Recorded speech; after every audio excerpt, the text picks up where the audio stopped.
Hi friends, welcome to my channel and an unboxing, and this is from Boutique in London, and I know that because they always use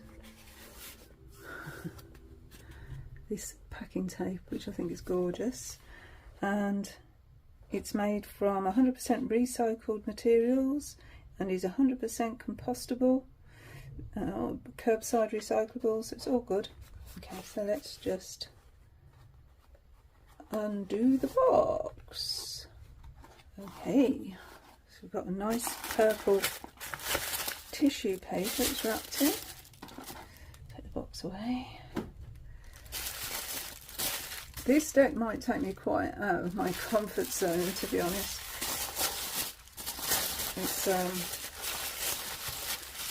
It's a deck that I've looked at for quite some time. I never pulled the trigger on it because I thought this is not my art style. It's not my it's not my aesthetic. This is like one of those party games. Pass the parcel. Okay, so we have. We're getting there, folks. We're getting there. You can probably tell it's blowing a hoolie out there. Okay, so this is the Lilifer Tarot. This is the gold edition. And like I say, it's not really my art style. It says, a unique deck of 80 cards honouring the esoteric roots of tarot with hand-painted watercolours. Lilifer comes with an illustrated booklet filled with traditional card meanings and magical correspondences to help you connect with your innate knowledge and intuitive nature. Now, I think this might push my boundaries a little bit, which is a good thing. You know, stepping out of your comfort zone is a good thing. Let's see how I get on. So this says Marion Constantine, I think. Constantine, I think. It's a two-part box. The thumb cut out. Got gold accents on there. Yeah. We've got a little white book with little images and then some text. Wow. So, okay, so it's got the element, the planet, the zodiac, the stones. So we've got crystal associations, the herbs, and an affirmation. Oh, I like that. What else have we got? Let me see. So first off, it is no page numbers. Okay, that's okay. What does this say? Practice listening to your intuition, your inner voice. Ask questions, be curious, see what you see, hear what you hear, and then act upon what you know to be true. These intuitive powers were given to your soul at birth. Do you know that book, Women Who Run With Wolves? I bought it years and years ago, and I started reading it, and then I put it somewhere, and I've never found it since. I might have to get one out of the library if I'm going to read it. Anyway, this book's going to fall apart. I can tell that right now. It's glued. It's not very substantial, but it's okay. So we have a foreword. The practice of tarot is an inquiry into our innermost truth. We have some instructions. It says, because I am fond of the Waite-Smith Tarot, you will notice that the pip cards are evocative and seem to tell a story rather than relying solely on esoteric numerology like in the Tarot de Marseille. This is a hybrid deck with intuitive art. So we've got the elements, virtues, vices, symbols and colours. So those are the elements. How cards of the same suit strengthen each other. Yeah, I've gone through that in another video, haven't I? The way that the cards interact elementally wise. Then we have zodiac. A little bit about the signs. And we have herbs and stones which go with that. That's brilliant. And body parts. Actually, it's got quite a bit of information in here. I'm a Sagittarian. I know I think it's my hips. Yeah, liver, thighs and hips for Sagittarians. Gifts: truth, leadership, honesty, depth, independence, philanthropy, gentleness and pedagogy, which I don't know what that means. What's pedagogy? I'll have to look that one up. Herbs are peach, arnica, calendula and hyacinth. And the stones are amber, turquoise, sodalite and topaz. Sodalite's always been one of my favourite stones. Then we have the planetary symbols and what the planets mean. Sacred principles, feminine and masculine. Sacred colours, sacred numbers. Numerology basics. Sacred symbols.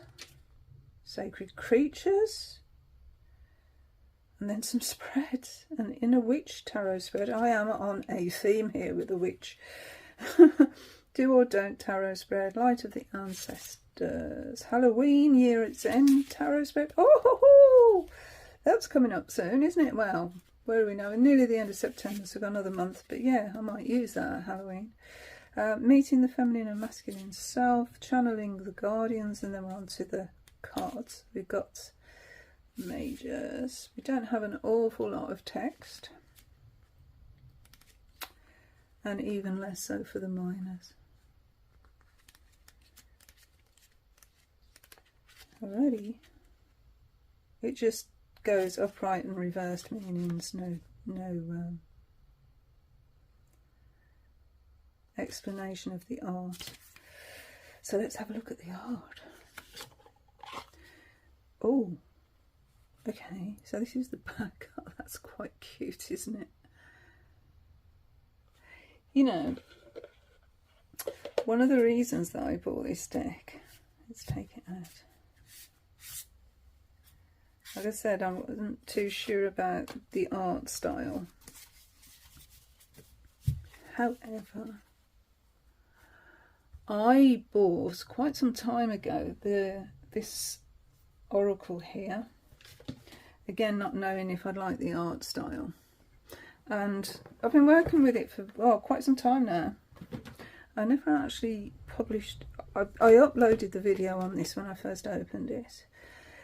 But I've never published it, so I'll go back and watch it, and I might actually publish it. But anyway, what I'm saying is this artwork here, again, it's out of my comfort zone. But I found I could work with it, and I really liked it in the end. So another lesson for me really is, you know, don't just think there's no value to something that doesn't call to you. There might be something there that you need to explore. So yeah, and the way I've been working with that actually is weekly. So drawing the card which corresponds to the week that we're in the year.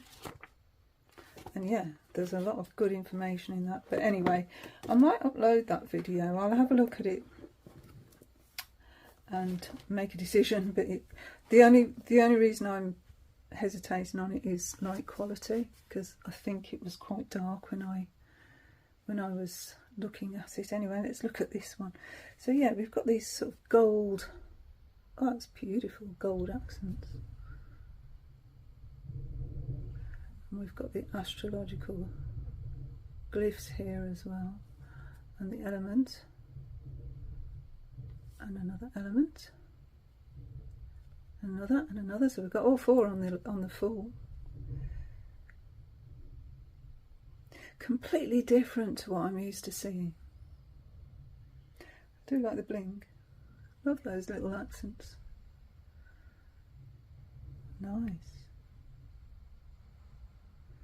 Okay, well the wind is blowing absolute hoolie for the past couple of days, so I'll probably just do a silent walkthrough of this, to be fair, so you haven't got to listen to it, and I'll just put the background music on.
Okay, so that's the cards. The packs are absolutely gorgeous. Look at this.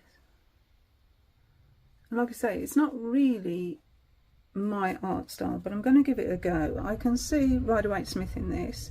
We've got the elements and the planet, so that can help with my deacon walk, my deacon studies, so I'll use that for these if they align up. From what I can see, they do, but I'd have to go through each and every card and check, but it looks like they do. Anyway, I think Lilifer, from what I can see and what I'm gleaning here, and the reason I'm saying this is because I just saw 2 cards in the major arcana that made me stop. Yeah, here. Lucifer and Lilith. Oh, Lucifer and Lilith. And I think that's Lilifer. Lilifer. I think. So we've got an active male energy and we've got a passive female energy there. So what I thought I'd do is I'm going to have a look at these 2 cards in the book, because I don't think there's a lot of information in here apart from that beginning bit, which seems really good because it goes into lots of symbology and energy, and yeah, I like the way it's got crystals in there. So let's have a little look at Lilith and Lucifer and see what we can glean. Okay, so Lilith. Lilith belongs to the feminine principle and brings forth her gifts of passion, independence, self-love and bravery, an ally to the fiery woman within. Lilith teaches that every transformation requires a sacrifice, and positive change cannot be achieved without pain. When Lilith appears in a reading, she is an inspiring influence. You are being invited to disenfranchise yourself from the expectations of others and dance to the beat of your own drum. And then for Lucifer, Lucifer belongs with the masculine principle and brings forth his gifts of desire, vitality, self-actualization and pride. An ally to the enlightened man within, Lucifer teaches that seeking to fulfill one's desires isn't selfish, and any time spent judging others is wasted. When Lucifer appears in a reading, he is an empowering influence. You are being invited to assert yourself and take action in the direction of your goals. This hound here, whether it's a fox or I think it's a fox, appears in a lot of the cards, and there's a black bird as well, and I was wondering why, and if there's anything in the guidebook that speaks to that. But on a quick look through, a quick glance, I can't see anything. So I think it's down to the individual to interpret that the way that they see fit, and the way that it appears in that card. Also, I like the way that they seem to be colour coded suit-wise as well. So that's cool. So we obviously got red for fire, blue for water. We've got like a grey, lots of clouds going on in the sword for the mind. And then we have, well, sort of bluish, I don't know, bluish energy for the pentacles. Greeny blue, maybe. I'm not quite sure there. Like that looks like a very protective energy there, doesn't it? I like these sort of stylized numbers that we get on these, on some of these cards as well. That's nice. Yeah. And notice that the order of the suits, we have the king, then the queen. So the king comes, and then the queen. It's like the queen is the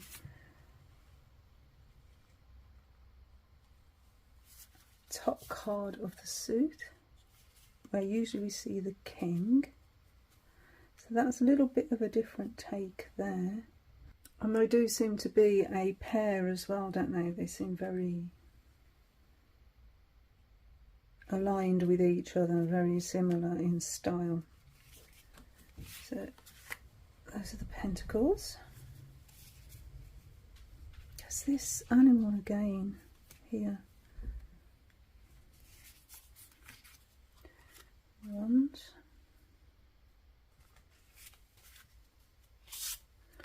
And the swords, to even have the same position, leg position as well. A bit like the Emperor, isn't it?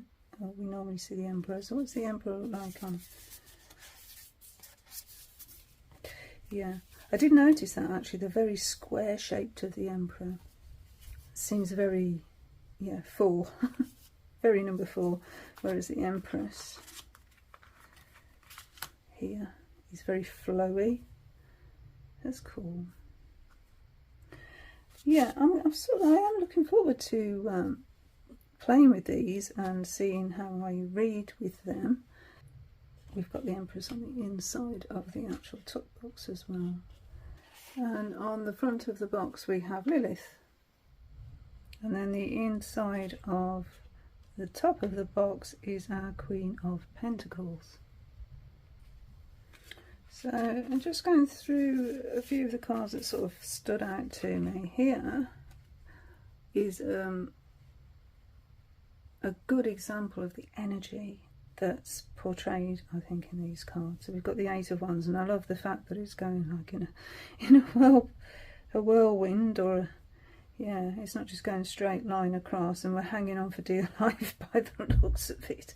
And then the World and the Wheel of Fortune look very, very similar to each other, don't they? So we've got like a little house on the top of the World card, and there. And I think it can be easily confused with the Wheel of Fortune there, because again we're going round and round in a circle. But here obviously it's got a bit of a different meaning to the World card, so I've got a couple of eyes there as well. But I think, you know, that could be a little bit mistaken for the Wheel of Fortune, because there's a house on the bottom as well, so I don't know about that. That's sort of something I've got to explore. Some of the cards that I really like. This Five of Pentacles, well, he really does look bored.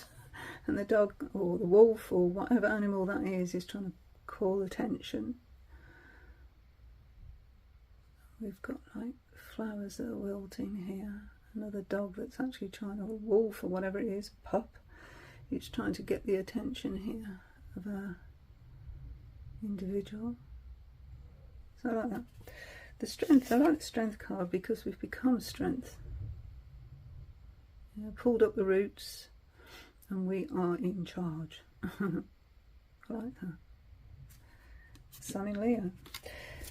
This one, I like this one because it sort of shows the scale. I think it's the scale that does it for me. There's a few cards where scale plays a part for me. These are the noticeable ones. So, I mean, if you look at the Justice card, look at the difference in scale and how that makes one feel. And again, we've got that spinning wheel that we're not in control of. So that's, yeah, really interesting. And then our Hermit. Almost looks like they're being protected. This animal. What is this animal? You know, at first I was thinking black dog, you know, depression, but I'm not sure it is. If anyone's got this deck and can shed some light on it for me, that would be fantastic if you could leave it in the comments. It's not one I'm familiar with. It's very little information in the guidebook to help me, but then it's supposed to be more intuitive, so it's pushing me, which is what I actually wanted from the deck. That's why I bought the deck, because it is pushing me.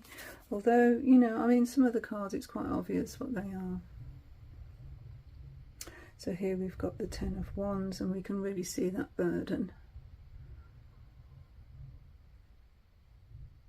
Really see the burden we're carrying there. Production wise, they're beautiful, absolutely fantastic. So I've read Lucifer and I've read Lilith. Shall we take one more card and just have a little look at the guidebook and then call it a day, I think, on the video?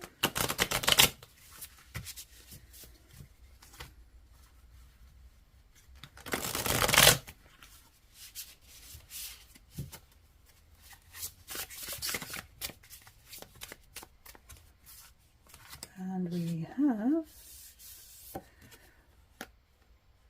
5 of Swords. Yeah, that's quite apt for how I'm actually feeling at the moment about this deck. From what I can see there, that's Lilith and Lucifer together. So if I was to look at this sort of intuitively, I would say there's a dilemma here between the two. So what I know of Lilith is that she was Adam's first wife and rebelled and refused to lay with him and be subjected to his influence. She was her own person and so broke away from Adam. Now this here is Lucifer. It's not Adam, it's Lucifer. So it's that principle that we looked at in the Lilith and the Lucifer cards I would see here. Intuitive, that's what I'm thinking. We've got a really dark cloud here because it's a 5. We've got some lightning bolts. And then we've got these crosses here. It sort of brings me back to that Bible, you know, missing Bible story. It's not in the Bible, is it? But yeah, Lilith was seen as someone who wouldn't behave themselves, wouldn't stay in line, if you like. I mean, I don't quite know how to put this, but Lilith decided she was just the same as Adam, not less than. Anyway, let's have a look at the guidebook for the 5 of Swords, which it won't say very much. It says upright, self-sacrifice, mental obstacles, self-sabotage, defeat, intimidation, hostility, deception, stress, lack of communication. So you can see they're not actually talking to each other, are they? Yeah. Back turned. Reversed, resolution, return to peace, ending conflicts, surrender, remorse, accountability, taking responsibility. And that's all we've got. That's the crux of the information, apart from the elements and the signs. So it's Venus in Aquarius. So the Empress and the Star. I've got lots of maybe tears there. These gold accents are gorgeous. Anyway, this is definitely a deck that's going to stretch me. It's not an art style I'm used to, really, a part of, as I said, with this, I don't know how to pronounce that, this Canterbury Oracle, which has sort of opened the gate for me towards this sort of art style. It's quite far removed from my pre-Raphaelite preferences, isn't it? But yeah, I'm going to give it a go. I'm definitely going to give it a go. So anyway, yeah. Thank you for watching. This is definitely me out of my comfort zone, but I think I can work with it because I can see, as I said, I can see the Rider-Waite-Smith influence in there, so I can read it from that perspective. It gives a lot of information at the beginning of the guidebook about numerology, colours and all the rest, you know, herbs and crystals, which is brilliant. That's right up my street. I'm going to try that witch spread. What was it called? Inner Witch spread? Because I seem to be on a, yeah, Inner Witch Tarot spread. Because I seem to be on that sort of path at the moment. All these witch tarot decks and oracles that I'm looking at. Or like this. 1. Passion, what makes you unique? Or Sunique in my case. Strength or a trait that sets you apart. Vision, how to come into your power as a sensitive being. Expression, how to express your individuality as a human being. And mission, your spiritual purpose, your inner calling. I like that spread. I'm going to try that spread. I'll try it in my journal because I think that might be a lot of journaling for that. So yeah, this is a deck that's going to stretch me. This is a deck that's out of my comfort zone, artistically speaking. And so I think it's a really good deck to work with because of those things. Okay, anyway, I'm going to stop now. So thank you so much for watching, and until the next time, bye friends, bye.